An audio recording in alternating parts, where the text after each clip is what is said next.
Watching us tonight, the legacy of Nelson Mandela and the exploitation of it. That is the subject of this evening's Talking Points memo. Nearly 100 world leaders are in South Africa memorializing the late Nelson Mandela. The former president of South Africa died last week at age 95 and is a symbol of freedom all over the world. Up until 1994, South Africa was run by a racist government that enforced laws keeping the majority of its citizens, black people, down. That was called apartheid. Nelson Mandela led the fight for civil rights in his country, and the white apartheid government put him in prison for 27 years. Think about that, 27 years for trying to get equality for all South Africans. After the apartheid government collapsed, Mr. Mandela rose up to lead his nation, but with the legacy of oppression, it was a very difficult task. I was in South Africa in 1995 when that country won the World Rugby Championship. It was a great moment. Mr. Mandela was in the stands, and South Africans were deliriously happy. I enjoyed my time in that country, but the poverty was unbelievable and remains so today. As a young man, Nelson Mandela had Marxist leanings and dealt closely with communists. Check out a recent article in The Economist magazine if you want specifics on that. Anyone who knows anything about South Africa understands Mr. Mandela's philosophy. Enter the far-left MSNBC network and Al Sharpton. As we have demonstrated in the past, Sharpton is a dishonest purveyor of information, a man who could not care less about reporting what's true. Last Friday, using Nelson Mandela as cover, Sharpton attacked me. He said about Nelson Mandela last night on Fox. 95 years old. Yeah. Nelson Mandela, I spent some time in South Africa. He was a communist, this man.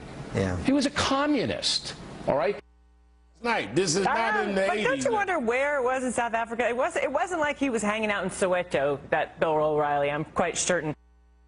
Well, here I am in Soweto, where I did spend some time. That woman, Karen Finney, a former spokesperson for the DNC, obviously made a mistake. So I am expecting a letter of apology from Ms. Finney by tomorrow. If she is honest, she'll send it over. If she is like Sharpton and not honest, she will not, and I'll let you know what happens tomorrow evening. As for Sharpton, he is a flat-out deceiver.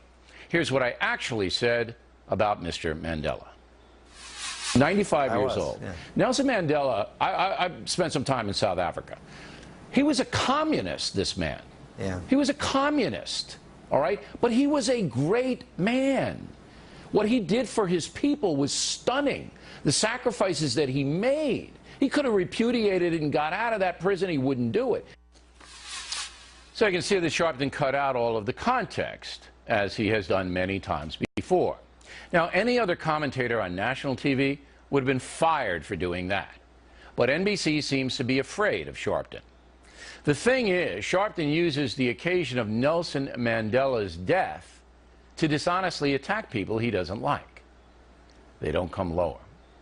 Now, President Obama made a good speech today, but he, like many other Americans, was a bit confused that Cuban human rights violator Raul Castro actually spoke at the memorial. There are too many people who happily embrace Madiba's legacy of racial reconciliation, but passionately resist even modest reforms that would challenge chronic poverty and growing inequality. There are too many leaders who claim solidarity with Madiba's struggle for freedom, but do not tolerate dissent from their own people. Madiba, the tribal name of Nelson Mandela. President Obama is correct. There are phonies all over the place, saying one thing but actually oppressing the oppressed by their actions. Raul Castro, certainly an example of that. There comes a point when good people have to honor other good people, even when they disagree with their philosophy, and that was the point I was making about Nelson Mandela. There also comes a point when good people have to walk away from bad people who exploit situations for their own gain. And I think you all know who I'm talking about. And that's a memo. Now,